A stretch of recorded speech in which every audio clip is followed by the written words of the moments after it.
Vallabhaneni Vamsi phone ఎక్కడా? AP పోలీసులను వేధిస్తున్న ప్రశ్న ఇదే. ఆయన ఫోన్ కోసం పోలీసులు తెగ గాలిస్తున్నారు. 2 బృందాలు హైదరాబాద్ లోని వంశీ నివాసంలో సోదాలు చేశాయి. 2 గంటలు జల్లెడ పట్టాయి. అయినా ఫోన్ దొరకలేదు.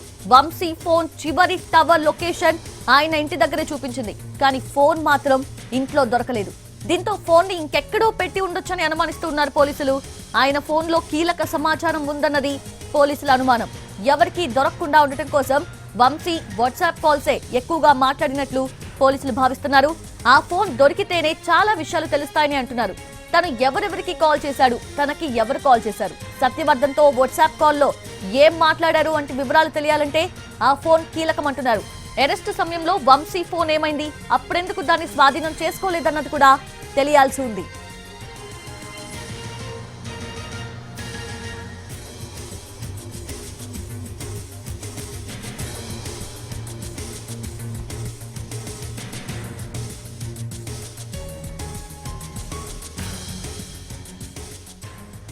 వల్లభనేని వంశీ ఫోన్ ఎక్కడా అనేది ప్రెజెంట్ ఏపీ పోలీసులను వేధిస్తున్న ప్రశ్నగా కనిపిస్తుంది.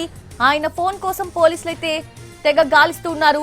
2 బృందాలు ఇప్పటికే హైదరాబాద్ లోని వంశీ నివాసంలో సోదాలు చేశాయి. 2 గంటల పాటు కూడా జల్లెడ పట్టాయి. అయినా కూడా ఫోన్ దొరకలేదు. వంశీ ఫోన్ చివరి టవర్ లొకేషన్ అయితే పరిశీలిస్తే కనుక తన ఇంటి దగ్గరే ఆ లొకేషన్ చూపించినట్లుగా కూడా తెలుస్తుంది. అయినా సరే ఇంట్లో వెతికినా ఫోన్ మాత్రం దొరకలేదు.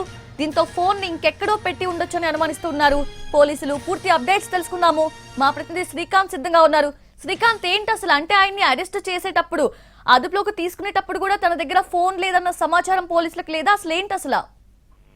వంశీ అరెస్ట్ కేసుకు సంబంధించి అయితే ప్రస్తుతం టెక్నికల్ ఎవిడెన్స్ అనేది సేకరించడం పోలీసులకి కీలకంగా మారింది. అందులో వంశీ వినియోగించిన ఫోన్ లో పూర్తి స్థాయి కేసుకు సంబంధించిన వివరాలు, ఆధారాలు ఉంటాయనే దానికి సంబంధించి ఒక సమాచారం కూడా పోలీసులకు అందింది. ఈ నేపథ్యంలో వంశీని అరెస్ట్ చేసిన సమయంలో ఆయనకి సంబంధించిన మొబైల్ ఆయన దగ్గర లేదు. విజయవాడ వచ్చిన తర్వాత కూడా ఆ ఫోన్ కు సంబంధించి పోలీసులు వంశీ భార్యను కూడా వివరాలు అడిగి తెలుసుకున్నారు. కానీ ఆమె దగ్గర కూడా ఫోన్ లభించిన నేపథ్యంలో ఇప్పుడు ప్రత్యేకంగా ఆ ఫోన్ ని గుర్తించేందుకే హైదరాబాద్ లోని వంశీ నివాసానికి విజయవాడ పోలీసు బృందం అయితే చేరుకుంది. ఉదయం ఒకసారి వంశీ ఇంట్లో మొత్తం పూర్తి స్థాయిలో సోదాలు జరిపి వంశీ ఫోన్ గుర్తించేందుకు ప్రయత్నించారు. ఎందుకంటే ఆ ఫోన్ కు సంబంధించిన సిగ్నల్ లాస్ట్ గా హైదరాబాద్ లో నివాసంలోనే ఉన్నట్టుగా కూడా పోలీసులకు సమాచారం అందడంతో మొత్తం ఇల్లంతా కూడా ఆ ఫోన్ కోసం వెతికారు. అయితే అక్కడ మాత్రం ఎక్కడ ఫోన్ అయితే లభించలేదు. ఈ నేపథ్యంలో వంశీ ఇంటికి ఎవరెవరు వచ్చారనే అంశానికి సంబంధించి సీసీటీవీ ఫుటేజ్ అయితే పోలీసు బృందాలు అయితే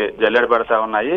ఈ నెల 10వ తారీఖు నుంచి కూడా ఎవరెవరు వచ్చారనే అంశానికి సంబంధించి అయితే ఆ సీసీటీవీ ఫుటేజ్ లో ఇతరుల వివరాలు కూడా గుర్తించే అవకాశాలు ఉన్నట్టుగా పోలీసులు భావిస్తా ఆ సీసీటీవీ ఫుటేజ్ అయితే గుర్తించే ప్రయత్నం చేస్తున్నారు. మరోవైపు వంశీ కూడా ఎక్కువగా ఫోన్ లో వాట్సాప్ కాల్ చేశారనే అంశానికి సంబంధించి అది కూడా ఎవరెవరితో మాట్లాడాలనే విషయాలను కూడా తెలుసుకునే ప్రయత్నం కూడా పోలీసులు ఫోన్ గురించి వెతుకులాటకైతే దానికి కీలక ప్రాధాన్యత ఇస్తున్నట్టుగైతే మనకి తెలుస్తోంది.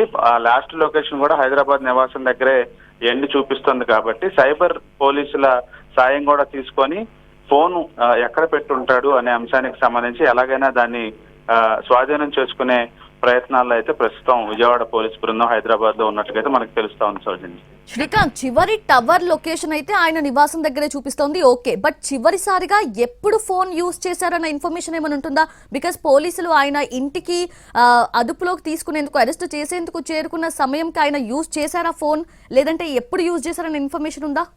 వంశీని అరెస్ట్ చేయడానికి విజయవాడ పోలీసుల బృందం ఇంటికి వచ్చిన సమయంలో ఆయన ఫోన్ వినియోగించినట్టుగా పోలీసులు కూడా ప్రాథమికంగా నిర్ధారించారు. ఆ నేపథ్యంలోనే ఆ ఫోన్ కు సంబంధించి ఆయన చివరిసారిగా అంటే అరెస్టు జరుగుతుందన్న సమాచారం తెలుసుకున్న తర్వాత కూడా ఆయన కొంతమందికి ఫోన్లు చేశారనేది ప్రాథమికంగా అయితే పోలీసులు విచారణలో గుర్తించిన పరిస్థితి. ఈ నేపథ్యంలోనే ఆ ఫోన్ ఈ కేసుకు సంబంధించి కీలకంగా మారినట్టుగైతే పోలీసులు భావిస్తున్నారు. ఆ ఫోన్ కు సంబంధించి ఇంటిలోనే టవర్ లొకేషన్ కూడా చివరిసారిగా చూపించింది కాబట్టి ఇంటి పరిసర ప్రాంతాల్లో ఉందా, లేకపోతే వేరే చాట ఫోన్ ను పెట్టాడా, లేకపోతే దాన్ని డిస్ట్రాయ్ చేశారా, ఈ అంశాలన్నిటికీ సంబంధించి టెక్నికల్ గా సైబర్ పోలీసులతో మాట్లాడితే ఆ ఫోన్ ని స్వాధీనం చేసుకోవడానికి ఉన్న అవకాశాలన్నింటినీ కూడా పోలీసులు ప్రస్తుతం అయితే తమ ప్రయత్నం అయితే చేస్తున్నారు. Soujanya, exactly. Thank you Srikanth. Thanks for the